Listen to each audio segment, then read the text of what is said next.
नमस्कार, मैं हूं अंजलि इस्टवाल। क्रिसमस की आप सबको ढेरों शुभकामनाएं। शुरुआत करते हैं एक अहम खबर के साथ। संयुक्त किसान मोर्चा, जिसके साथ देश भर की किसान यूनियन जुड़ी हैं, उसने ऐलान किया है कि वो पंजाब विधानसभा चुनाव नहीं लड़ेगा। मोर्चे की तरफ से साफ हिदायत दी गई है कि चुनाव में कोई भी संगठन उसके बैनर का इस्तेमाल न करे और अगर ऐसा हुआ तो इसके खिलाफ कार्रवाई करेंगे। दरअसल पंजाब की 32 किसान यूनियनों में कुछ ने बलबीर सिंह राजेवाल के नेतृत्व में विधानसभा चुनाव लड़ने का फैसला किया है। इनकी पार्टी का नाम संयुक्त समाज मोर्चा रखा गया है। ऐसी भी खबरें हैं कि जो किसान नेता चुनाव में उतर रहे हैं वो आम आदमी पार्टी के भी संपर्क में हैं, लेकिन बलबीर सिंह राजेवाल ने अभी इससे इनकार किया है। ਅੱਜ ਪੰਜਾਬ जिस अद्धो गति विचों गुजर रहा है, लोकां दी ये मंग है, बहुत प्रैशर है। लोकी टैलीफोन कर करके बड़ा परेशान करते ने भी फैसला लो। तो सारियां जथेबंदियां ने मिल के अज इत्थे फैसला किया भी असीं एक पोलीटिकल बदल देना है। उहदा नाम संयुक्त समाज मोर्चा रखिया, जिहड़ा सारे पंजाब दीयां सारियां सीटां ते लड़ूगा। ਉਹਦੇ ਲਈ ਜਿਹੜੇ पंजाब ਦੇ ਹਿਤੈਸ਼ੀ ने ਉਹਨਾਂ ਨਾਲ भी तालमेल करके उन्होंने भी कड़ावे च लिया जाऊगा। और इस पर ज्यादा जानकारी के लिए हमारे साथ जुड़ गए हमारे सहयोगी मोहम्मद गजाली। ये जो फैसला लिया गया है, इस पर बाकी की जो किसान यूनियन है वो क्या कह रहे हैं, जो मोर्चा है उसका क्या कहना है, और ये लड़ाई कितनी मुश्किल या आसान हो सकती है, क्योंकि नया पॉलिटिकल आउटफिट बनेगा और सभी सीटों पर लड़ेगा। देखिए, सबसे पहले तो ये समझने की कोशिश करेंगे कि एसकेएम जो है संयुक्त किसान मोर्चा, उनका कहना है कि ये मोर्चा करीब 400 से 450 जो किसान जथेबंदियां हैं पूरे देश की, उनका एक समूह है। और पंजाब की 32 किसान जथेबंदियां भी उसी समूह का एक पार्ट थी। और इन 32 में से आज 22 किसान जथेबंदियां एक साथ आई हैं। बलबीर सिंह राजेवाल को अपना नेता चुना है और उनके नेतृत्व में 117 सीटों पर चुनाव लड़ने का आह्वान किया है, या ये बताया है कि वो पूरे 117 सीटों पर विधानसभा चुनाव लड़ेंगे। दूसरी बात ये कि जो बाकी जथेबंदियां हैं या कई किसान यूनियन हैं जिन्होंने इसकी मुखालफत की है, नाराजगी जाहिर की है या उनसे अग्री नहीं करते हैं, उनका कहना है कि किसान यूनियन को हमेशा एक प्रेशर ग्रुप की तरह काम करना चाहिए जो सरकार पर अपनी मांगों को लेकर दबाव बनाए रखें। अब अगर आज की इस यूनियन के अनाउंसमेंट की बात करें, इस घोषणा से जाहिर सी बात है कि जो पहले से चुनावी समीकरण बना हुआ था कि आम आदमी पार्टी, अकाली दल, भाजपा, अमरिंदर सिंह की पार्टी और कांग्रेस, ये 4-5 सियासी पार्टियां चुनाव लड़ेंगी, तो किसान यूनियन के इस इलेक्टोरल फ्रे में आने से, चुनावी जंग में आने से कहीं ना कहीं सारी ही पार्टियों का कुछ ना कुछ समीकरण भी बिगड़ेगा और वो अपनी स्ट्रैटेजी को दोबारा से बदलेंगे भी। लेकिन किसानों का चुनाव में आना अगर हिस्टोरिकली देखा जाए, ऐतिहासिक तौर पर, तो कभी बहुत ज्यादा रिजल्ट इसके फेवरेबल नहीं आए हैं। हालांकि अभी भी इन नेताओं का मानना यह है कि जिस तरह से उन्होंने 1 साल 1.5 साल आंदोलन करके केंद्र सरकार को कृषि कानून को लेकर झुकने पे मजबूर किया, तो कहीं ना कहीं उनको लगता है कि गांव में अभी भी उनके लिए समर्थन है। लेकिन यही यूनियंस का इतिहास रहा है कि पंजाब में भी वो छोटे छोटे मुद्दों को लेकर शुरू से संघर्ष करते रहे हैं, चुनाव में लड़ते भी रहे हैं उनके कई समर्थक और कई शीर्ष नेतृत्व के लोग, लेकिन उनको कभी इलेक्टोरल सक्सेस नहीं मिली है। तो अब ये देखना होगा कि क्या चुनाव कृषि कानून का जो संघर्ष है और उसकी जीत का जो नशा है, क्या अभी भी पंजाब के लोगों में उतना ही है कि इन किसान यूनियन के नेताओं को रिवायती पार्टियों से ज्यादा समर्थन मिलेगा या नहीं, ये देखने वाली बात होगी। जी, शुक्रिया इस पूरी जानकारी के लिए। और उधर सवाल ये भी उठ रहा है अब कि क्या केंद्र सरकार फिर कृषि कानूनों को वापस लाने जा रही है। केंद्रीय कृषि मंत्री नरेंद्र सिंह तोमर के बयानों से ऐसे ही कुछ संकेत मिल रहे हैं। कृषि मंत्री ने आज कहा कि हम कृषि संशोधन कानून लेकर आए, लेकिन कुछ लोगों को ये पसंद नहीं आया। यह आजादी के 70 साल बाद पीएम मोदी के नेतृत्व में एक बड़ा सुधार था, उन्होंने कहा, लेकिन हम निराश नहीं हैं, हम एक कदम पीछे हटे हैं, हम फिर आगे बढ़ेंगे क्योंकि किसान भारत की रीढ़ है। निजी निवेश का आज भी अभाव है। हम कृषि सुधार कानून लेकर आए थे, कुछ लोगों को रास नहीं आया, लेकिन वो 70 वर्षों की आजादी के बाद एक बड़ा रिफॉर्म था जो नरेंद्र मोदी जी के नेतृत्व में आगे बढ़ रहा था। लेकिन सरकार निराश नहीं है। हम एक कदम पीछे हटे हैं, आगे फिर बढ़ेंगे, क्योंकि हिंदुस्तान का किसान यह हिंदुस्तान की बैकबोन है। और रुक करते हैं दूसरी खबर का। क्रिकेटर हरभजन सिंह ने अंतर्राष्ट्रीय क्रिकेट से संन्यास का ऐलान कर दिया है और अब उनके राजनीति में जाने की अटकलें लगाई जा रही हैं।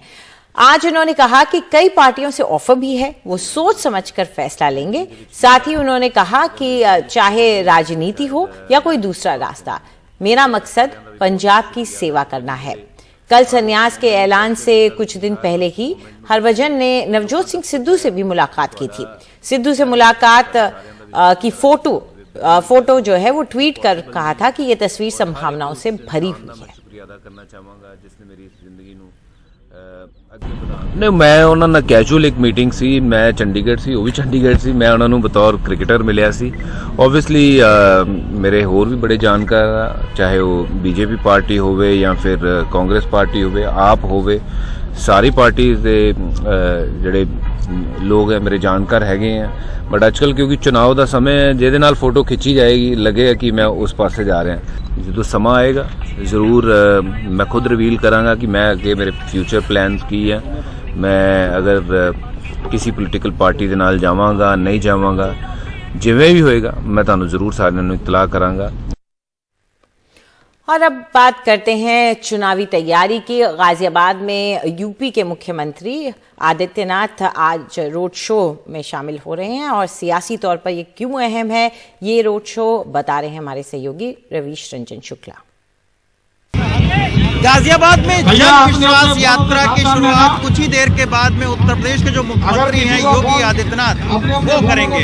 और मैं इस वक्त गाजियाबाद के कालका गढ़ी चौराहे पर मौजूद हूँ। आप देख सकते हैं कि चारों तरफ जो है वो तमाम सारे लोग जुटने शुरू हो गए हैं। भारी पुलिस बल यहाँ पर मौजूद है और कालका गढ़ी से तकरीबन जो है वो 3 किलोमीटर ठाकुर द्वारे तक जो है वो योगी आदित्यनाथ का जो रोड शो है वो निकलेगा। और उस रोड शो के स्वागत के लिए 50 जगहों पर जो है वो अलग अलग मंच तैयार किए गए हैं। हो सकता है कि योगी आदित्यनाथ लोगों को भी संबोधित करें। उनको यहाँ से उनका जो रोड शो है वो 6 बजे रवाना होगा और तकरीबन 2 घंटे तक गाजियाबाद में रोड शो चलेगा। तो आप देख सकते हैं कि बड़ी तादाद में यहाँ पर महिलाएं, युवा, पुरुष सारे लोग यहाँ पर आए हुए हैं। और यहाँ पर गाजियाबाद की अगर हम बात करें तो 5 विधानसभा सीटें हैं गाजियाबाद में और पिछली बार 5 विधानसभा सीट पर बीजेपी ने ज़बरदस्त जीत हासिल की थी। तो उसी के चलते आज ये जन विश्वास रैली करके योगी आदित्यनाथ की ये कोशिश है कि उसी जीत को 2017 वाली जीत को दोबारा जो है वो दोहराया जाए। तो इसी के चलते 5 विधानसभाओं के जो विधायक हैं वो भी उनके साथ में रहेंगे। और ये जो जन विश्वास रैली है इसके ज़रिए जो लोगों का भरोसा है उसको जीतने की कोशिश जो है वो योगी आदित्यनाथ की तरफ से की जा रही है।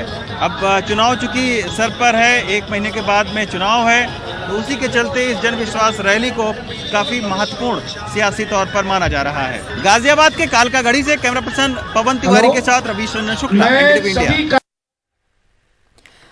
रुक करते हैं दूसरी खबर का। छत्तीसगढ़ के महासमुंद जिले से दबंगई का एक चौंकाने वाला मामला सामने आया है। यहां बसना ब्लॉक की एक ग्राम पंचायत में साल 2007 में गरीबों को मकान आवंटित किए गए थे।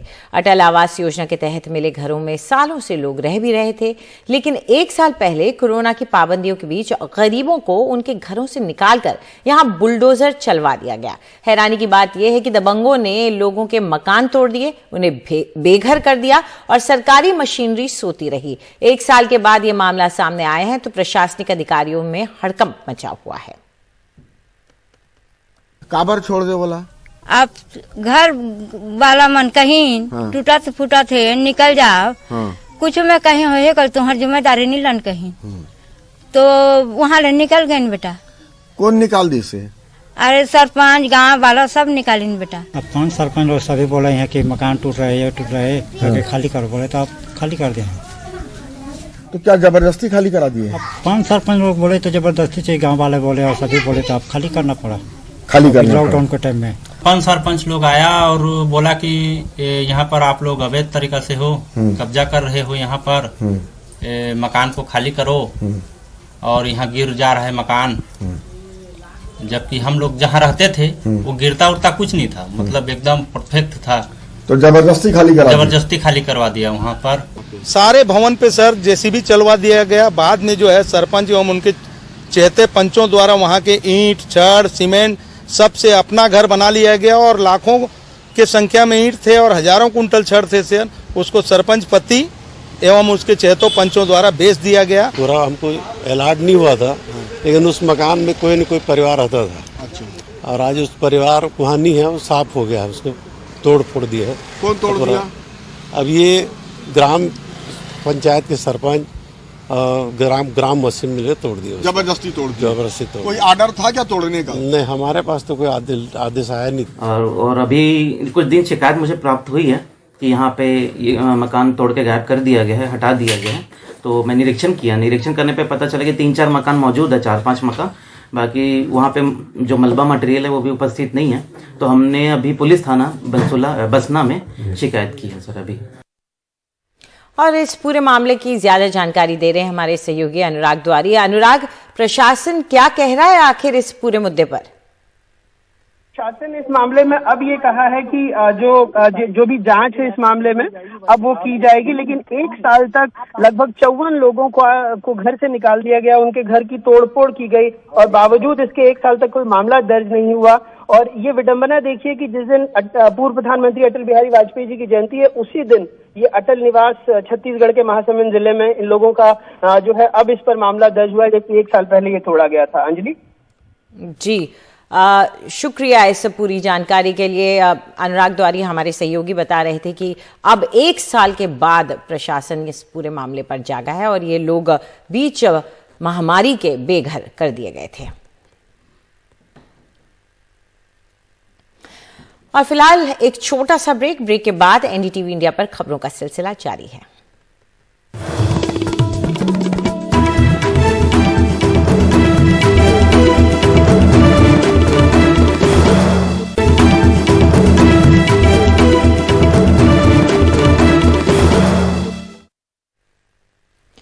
देश में तेजी से फैल रहे ओमिक्रॉन के खतरे के बीच अब हरियाणा में भी पाबंदियों का दौर शुरू हो गया है। आज से राज्य में रात 11 बजे से लेकर सुबह 5 बजे तक नाइट कर्फ्यू लगाया जाएगा। इसके अलावा हरियाणा में किसी भी प्रकार के कार्यक्रम में 200 से अधिक लोगों के इकट्ठा होने पर भी पाबंदी लगा दी गई है। प्रदेश के स्वास्थ्य मंत्री अनिल विज ने कहा कि ओमिक्रॉन की बढ़ती रफ्तार को देखते हुए ये पाबंदियां लगाई गई हैं।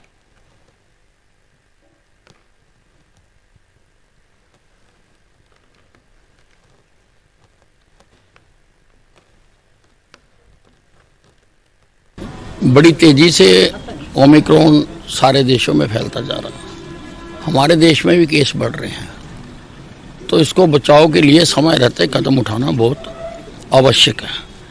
इसलिए एक तो हमने कहा है कि 1 जनवरी के बाद जिसके दोनों टीके नहीं लगे हुए होंगे उसको किसी भी सार्वजनिक स्थान पर जाने की इजाज़त नहीं होगी।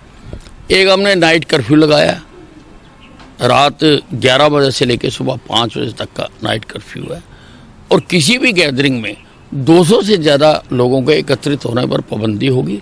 उसको चेक किया जाएगा, अगर कोई उल्लंघना करेगा तो कार्रवाई की जाएगी। वहीं बिहार के मुख्यमंत्री नीतीश कुमार ने राज्य में नाइट कर्फ्यू लगाने के सवाल पर कहा कि वहां ऐसी कोई जरूरत नहीं है। ओमिक्रॉन को लेकर क्या नाइट कर्फ्यू लगाया जा रहा है अदर स्टेट में? यहाँ अभी कोई आवश्यकता नहीं। और अब खबर पंजाब से, जहां लुधियाना कोर्ट परिसर में हुए धमाके से जुड़े केस को 24 घंटे में सुलझा भी लिया गया। ये दावा है पंजाब के डीजीपी संदीप चट्टोपाध्याय का। उन्होंने आज एक प्रेस कॉन्फ्रेंस कर कहा कि इस मामले को पंजाब पुलिस ने बड़ी मुस्तैदी से सुलझा लिया है। उनके मुताबिक इस धमाके का आरोपी गगनदीप सिंह नाम का शख्स था, जो इस धमाके में ही मारा गया। उन्होंने बताया कि पंजाब पुलिस में काम करने वाला गगनदीप सिंह ड्रग्स तस्करी से जुड़ा था और उसे पंजाब पुलिस से निकाल दिया गया था। साथ ही उसका ड्रग्स केस में ही उसी की कोर्ट में ट्रायल चल रहा था। इसके अलावा उसका लिंक खालिस्तानी माफिया और आतंकियों से भी था।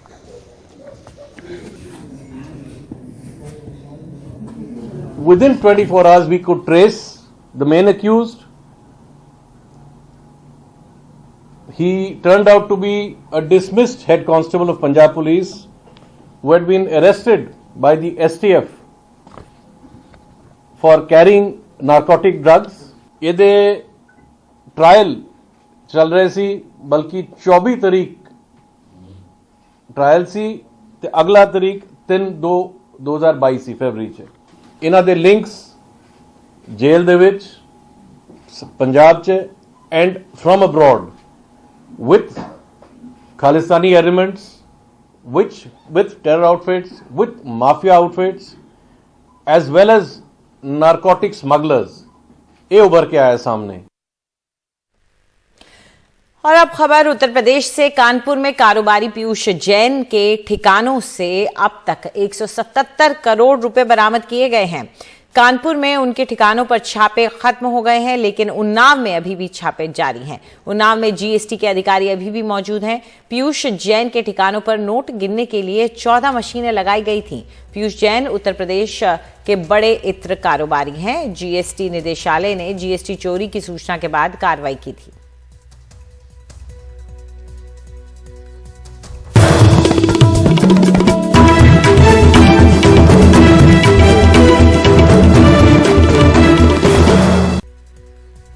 आज क्रिसमस है और देश भर में इसका जश्न मनाया जा रहा है और बाजारों में, गिरजाघरों में, सभी जगह खूब रौनक है। लेकिन चिंता ओमिक्रॉन वेरिएंट की भी है।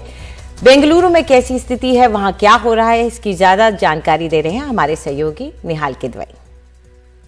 सेंट मेरीज बेसिलिका बेंगलुरु के सबसे पुराने चर्चेज में से एक है।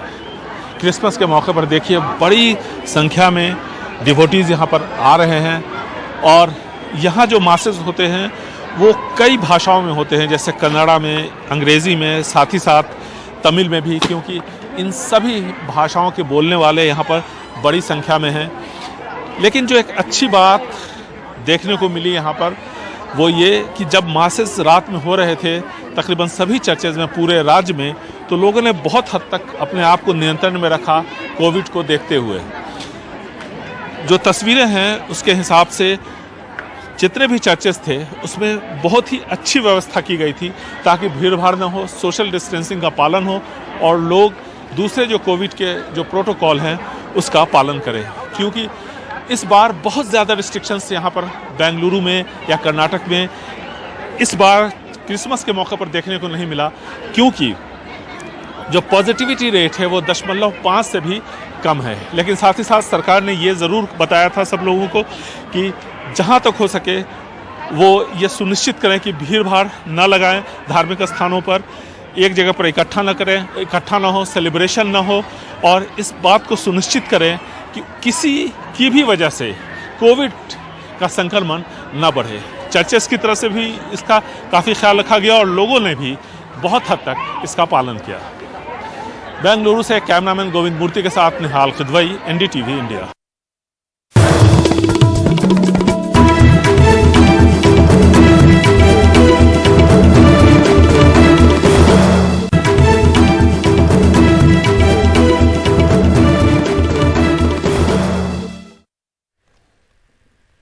आज क्रिसमस है और इस मौके पर हम आपके लिए एक परिवार की खुशी की कहानी लेकर आए हैं। ये कहानी है लखनऊ के 12 साल के एक बच्चे की, जो अगस्त के महीने में बीमार हुआ और उसकी हालत लगातार बिगड़ती चली गई। सितंबर में उसे हैदराबाद लाया गया, जहां 65 दिन तक एक्मो पर रहने के बाद शौर्य की सेहत सुधरी और अब वो सेहतमंद है। हमारी सहयोगी उमा सुधीर ने शौर्य से बात की और इसके डॉक्टरों से भी बात की है। 12 साल के शौर्य लखनऊ से हैदराबाद आए हैं और इनको एक चमत्कार, एक करिश्मा ही उनके पेरेंट्स मानते हैं कि आज यहाँ पे जिम में इनफैक्ट बैठे हैं, यहाँ पे जिम की प्रैक्टिस कर रहे थे, फिजियोथेरेपी कर रहे थे। आप लखनऊ से जब यहाँ पे आए तो कोविड की भी डायग्नोसिस नहीं थी, लेकिन कोविड हुई थी। जी, कोविड हुआ था, लेकिन हम लोगों को पता नहीं चला। May be he was asymptomatic, तो हम लोगों को पता नहीं था कोविड हुआ है। और किसी भी टेस्ट में कोविड पॉजिटिव आया नहीं है। एंड केवल ये बताया गया कि वायरल निमोनिया है जिसने लंग्स को डैमेज किया और सारे टेस्ट निगेटिव आते रहे। उसके बाद सिचुएशंस इनकी गड़बड़ होती गई वहाँ पर। पहले ये वेंटिलेटर पे गए, फिर एक्मो पे इनके आए, then we came over here, हम यहाँ आए और होपलेस सिचुएशन थी। And now right now he is doing gym. तो हमको समझाएंगे डॉक्टर संदीप पतावर कि ये एक्मो मशीन जो है वेंटिलेटर के बाद वो ऑप्शन होती है एक्मो की, और 65 दिन तक ये रहे एक्मो मशीन पर। जी, वेंटिलेटर आमतौर पे अपने चेस्ट वॉल या मसल्स के फंक्शन को रिप्लेस करता है, खास करके जिन पेशेंट्स को ऑक्सीजन की कमी होती है, अभाव होता है शरीर में लंग्स के इंजरी या डैमेज की वजह से। एक समय ऐसा आ जाता है कि वेंटिलेटर पे उनका रहना अनिवार्य हो जाता है, जहाँ पे हम लोग थोड़ा सा फंक्शन लंग्स के फंक्शन को इम्प्रूव कर सकते हैं by driving in oxygen and removing carbon dioxide. लेकिन एक समय ऐसा आता है कि जब लंग्स की फंक्शन इतनी ज़्यादा कॉम्प्रोमाइज़ हो जाती है, जहाँ पे हमारे पास एक आर्टिफिशियल मैकेनिकल सर्कुलेटरी सपोर्ट जिसको कहते हैं, जिसका इंग्लिश रूपांतर एक्मो है, इंग्लिश एब्रीविएशन। उसमें हम लोग शरीर से खून निकाल कर उसको एक आर्टिफिशियल लंग में फिल्टर करके उसमें ऑक्सीजन प्रदान करते हैं, कार्बन डाइऑक्साइड एक्सट्रैक्ट करके उस सैचुरेटेड ब्लड को हम लोग दोबारा बॉडी में सर्कुलेट करते हैं। शौर्या के केस में मुझे ये चीज़ ज़्यादा स्पेशल इसी लगता है क्योंकि मेहनत और कोशिश तो हर एक केस में हर मेडिकल टीम करती है, लेकिन शौर्या ने अपने निजी तौर पे उसने बहुत ज़्यादा कॉन्फिडेंस रखा उसकी रिकवरी पे, और उसकी कोऑपरेशन सबसे ज़्यादा रही। एक छोटे बच्चे से ये एक्सपेक्ट करना कि वो बिल्कुल स्थिर रहे, हिले ना, ताकि कैनुलाज ना हिले, नलियों को ना खींचे, गुस्सा ना दिखाएं, रोए नहीं, इमोशनल आउटबर्स्ट ना करे, इस बच्चे ने ऐसा कुछ नहीं किया। आपको सबसे ज्यादा शौर्या का जो क्वालिटी है वो आप दिखा रहे हैं, कह रहे हैं, आपको क्या कहना है? आपका टीम आपके साथ था, इसलिए आप धोनी की तरह आगे निकल गए, सक्सेस। धोनी इनके अपने पर्सनल हीरो हैं। अगर टीम नहीं होती तो शायद से इधर नहीं होता, मतलब थोड़ा लेट हो सकता था। आप MS धोनी के बहुत बड़े फैन हैं, आप उनसे क्या कहना चाहेंगे? कि आप जल्दी से ट्राई करिए कि फ्री हो और मुझसे ज़रूर मिलना। ओके, आई एम होपिंग कि धोनी भी आपकी बात सुन रहे होंगे और आपसे जल्द से जल्द मिलने को आ जाएंगे। शौर्या की कहानी बहुत इंस्पायरिंग है, और उसके साथ साथ जैसे डॉक्टर ने कहा, न सिर्फ डॉक्टर्स और यहाँ की मेडिकल फैसिलिटीज़ बल्कि यहाँ की जो पैरामेडिकल टीम है उन्होंने बहुत योगदान दिया है शौर्या के आज के रिकवरी और कंडीशन के लिए। हैदराबाद से कैमरा पर्सन नागराजू के साथ उमा सुधीर, NDTV इंडिया के लिए।